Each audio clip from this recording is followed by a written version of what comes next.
am so excited to be here with you today because we are going to talk about how to quilt Polaris. Now, Polaris is one of my quilt patterns, so of course, you know, I've got a little bit of a, oh, I don't want to use a dog in this fight. That's a terrible analogy. But anyway, clearly I'm biased and like this quilt pattern since it's one that I wrote. But Polaris is also a classic star pattern. So it's one that by looking at how you might choose to quilt this, it, of course, will help you if you've made Polaris. But I think will also help and serve you if you are making other classic star quilts during this time. So as you are hopping on, go ahead and say hi in the comments. I'm going to get this video pulled up on my phone so that I can see your comments even once I start presenting our slideshow for today. And the other thing I'm going to do is I'm going to hit share so that you guys who are over in the Quilting Rockstars can jump in and see me, okay? I wish I could type and talk at the same time, but I really can't. So there's a moment of quiet there. Hey, Francie Joe, I'm so glad that you're here. Guys, I know that this is a weird time of day. It is a weird time. It is also a weird time of day. And those two things are colliding with our live. I'm not sure I've ever done our mini workshop for the week on a Thursday or a Tuesday at 3 p.m. Like that feels very strange. But it's what worked for today. All right, let me get this pulled up. I see that Francie Joe is here. Who else is here with me? All right. Now, before we get any further, again, welcome to String and Story. I do want to just remind you guys that tomorrow is the last day to sign up for the Intro to Quilting with Rulers workshop that I am hosting on Saturday inside a private Facebook group. So if you are interested in learning how to use rulers, especially if you have a ruler foot already and you have rulers and you're like, well, I'm stuck in quarantine, I might as well learn a new skill, I would love to have you join me during that time on Saturday. So you can find that. There's two links in the caption of this video. The first is the link to today's blog post. The second is a link over to my shop where you will find the Polaris pattern. You also will find the ability to register for that upcoming Quilting with Rulers workshop or the Intro to Quilting or Intro to, yes, Quilting on a Long Arm. Sorry, I heard something at the door and thought one of the cats was about to come in, but then nobody did. Hey, Lisa. Hey, Rhoda. I'm so glad that you guys are here. All right, I am going to go ahead. And Lisa, I'm completely delighted that you are here because, look, there you are again. Probably should have emailed you before I stuck this on the cover, but Lisa made this gorgeous Polaris quilt and I just couldn't resist using this picture of us together. Lisa, can you believe this was like a year ago? I was thinking about that of like a year ago-ish, like I was bringing this back up. I guess it wasn't quite that long ago because I was already doing 100 days, 100 blocks. So Lisa, I'm sorry, but it's a really cute picture. Okay, so hey, Amy. Hey, Mary. We're going to talk about quilting plans for Polaris. Oh, I have to jump over here to actually advance my slides. Here we go. In this mini workshop, we're going to take a look at the traditional Polaris quilt pattern and discuss various ways to quilt it with pizzazz. And in fact, I felt like one of you guys already hit the nail on the head when you saw the picture of Lisa's quilt earlier on the blog and said, now these are some colors I can get behind, right? I will fully own Polaris is a very traditional quilt pattern. It's one of my most traditional patterns. And so for some of you who, like me, lean a little bit more modern traditional, that may not make it the most attractive. But even a very traditional pattern, fabric choice can make a big difference and quilting can make a big difference in the final product. Okay, so today we're going to take a look at, I've had the opportunity to quilt 3 Polaris quilts. I quilted all 3 differently. And we're going to talk about those today, okay? In many ways, Polaris is a classic quilt with its embellished star being easily interpreted as either a bright heavenly body or the center of a compass. There's the actual cross, but then there's the X as well if you look across those cornerstones, right? In softer, more traditional colors, this quilt keeps its classic feel, like this version here. This is the winter quilt for my parents. Swap out those fabrics for something bolder, however, and it transforms into a modern traditional masterpiece, eager for some quilting to match. So let's take a look at that. Before I go on, you can get the pattern at stringandstory.com/shop. This is a fun quilt, guys. One of the things I love about Polaris is that it lends itself well to chain piecing.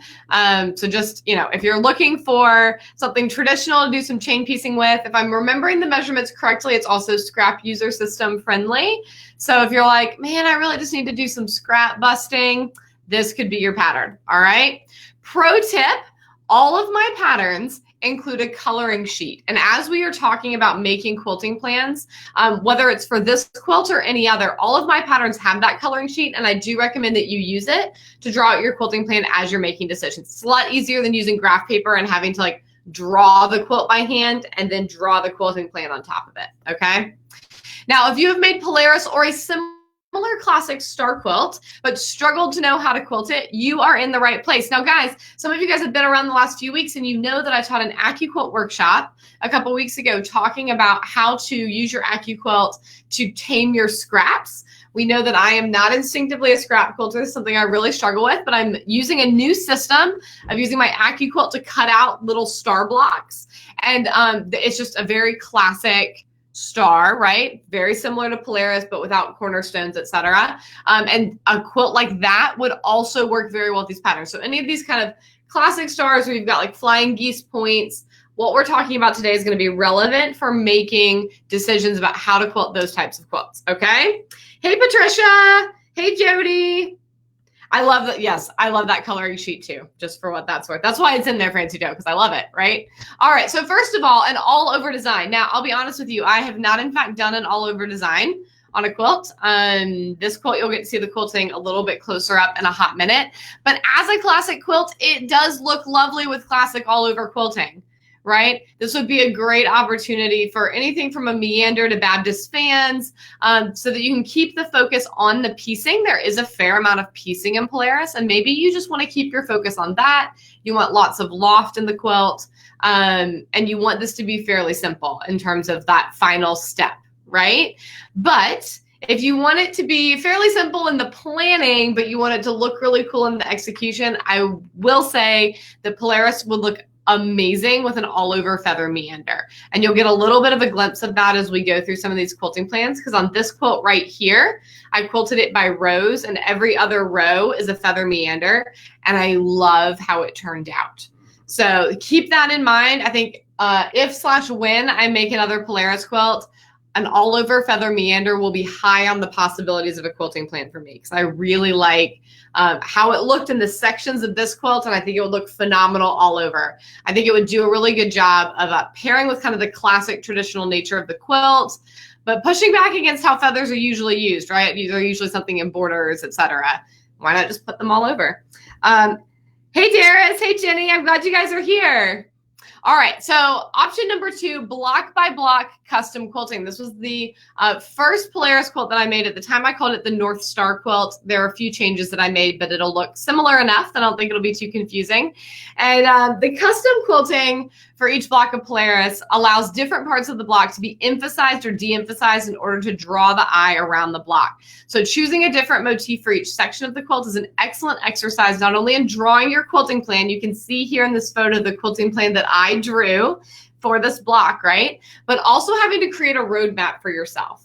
So what I did with this block is you can see that I chose to really emphasize that cross of the star. And then of course, where the yellow cornerstones are, you can imagine that X to form the rest of a compass image. But I really chose to emphasize that cross. I just love those kind of arrow shapes and the way that they point in. They also look like tulips or hearts, right? So emphasizing those with very directional switchbacks. And then doing looser things in the cornerstones with that square spiral and a meander in the background. A nice meander is a great way to signal this is the background.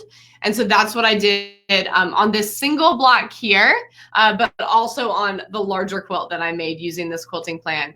Now, the thing that's really interesting about this is I did have to create a roadmap. And for me, I worked starting at the top left cornerstone, worked all the way around the interior, and then worked like doing the switchbacks and the spiral square. And then I worked all the way around the exterior doing the meander.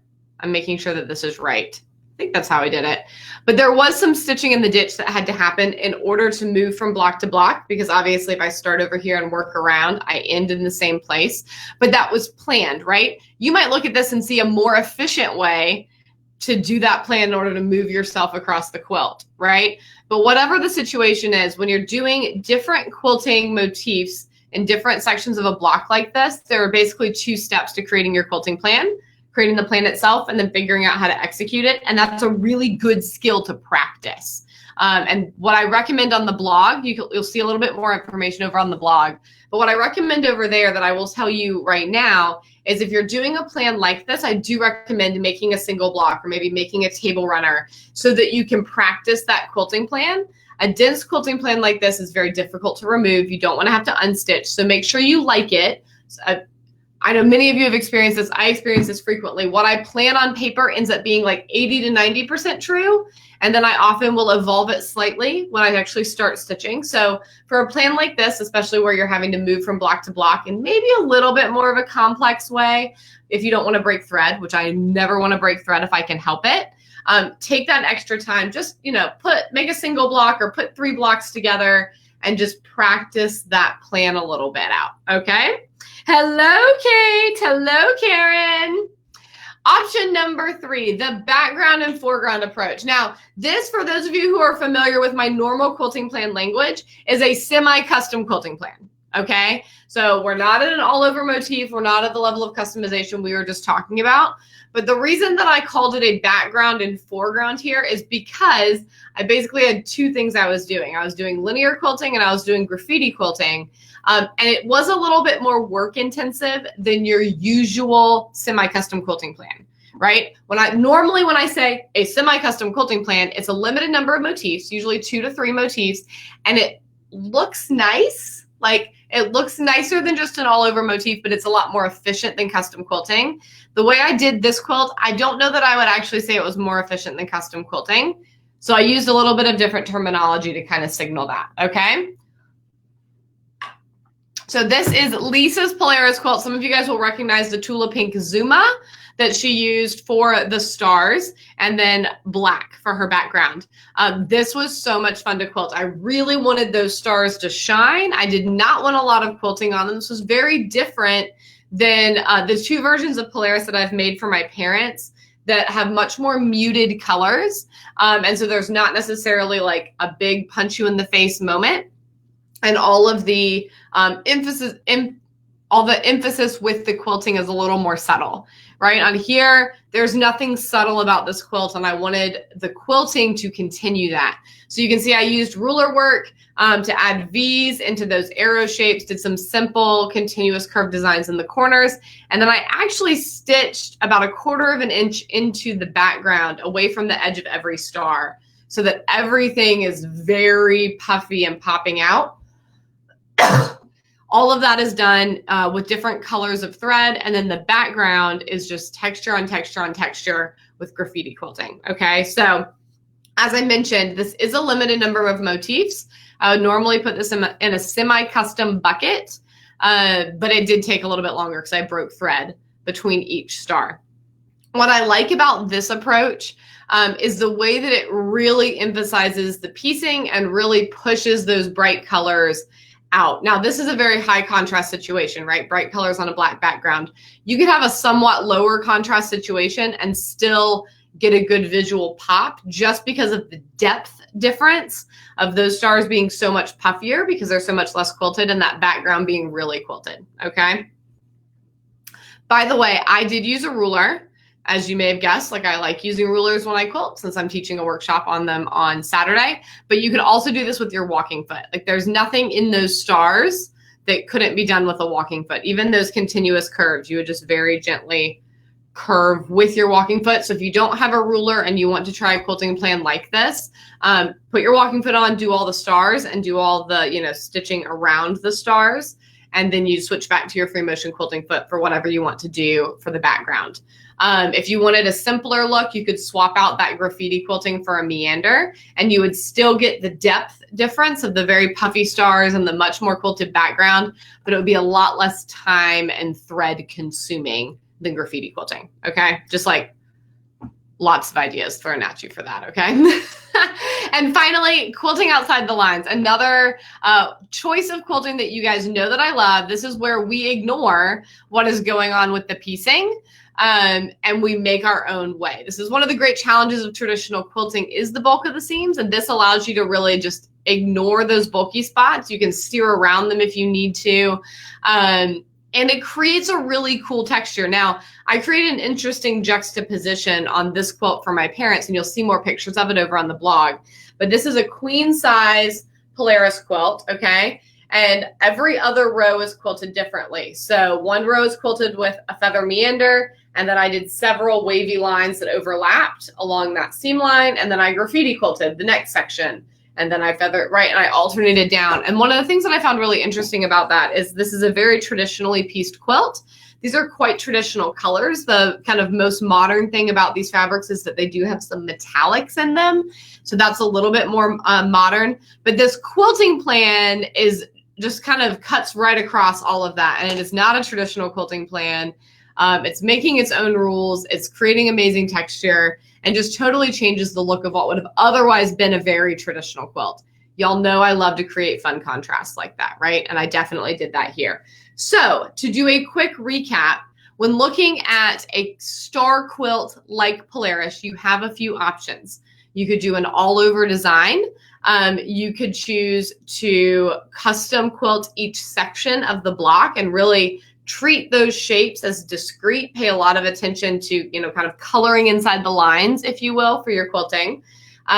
You could choose to basically separate the quilt into two shape buckets. You have a foreground, the star, and the background, everything else, and treat those two things differently. Or you can completely disregard the lines and quilt all over that with whatever plan strikes your fancy, okay? So if you have, first of all, if you're excited about making or quilting Polaris or another star quilt, if you found this insightful for maybe a star quilt that you are stirring on, working on right now, go ahead and tap the heart for me. But also if you have any questions or comments kind of about this process, do please drop those down in the comments. I would love to answer your questions before we wrap up for today. Now, while you guys are doing those two things, just a reminder that there is a link in the caption of this video to hop over to my blog. You will find more pictures there. You will find some useful links to other blog posts I've written about quilting plans. And hopefully those will help you as you are making your own quilting plan for your star quilt, okay? All right, let me pop back over to Be Live so I can actually see y'all's comments. Ooh, Pat, it's very hot in Florida. That sounds incredible. It's a little bit cooler here today, and that's not my favorite. I mean, it's fine. Like it's, sunny and whatever, but, I would prefer it to be hot. I'd prefer a pool to be open. That's not very likely to happen given the current situation, but I would love it. I would love it a whole lot. All right. Your favorite is outside the lines. I love that, Karen. I really enjoyed quilting that. And actually quilted up surprisingly fast because I didn't have to worry about staying in the lines, right? I got to create my own lines with those wavy bits that I did in the middle. Excellent. All right. So also another reminder, and here you guys, you can see a little bit more, those wavy lines that cut across, and then the graffiti quilting on the bottom, the feather meander on that top row, just to give you a little bit more of an idea of that texture. Like I said, there's more pictures over on the blog. And I hinted at this at the top, but don't forget to make use of whether it is with your Polaris quilt pattern or any of my other patterns, or hopefully whatever pattern you're working from will have this. Excuse me.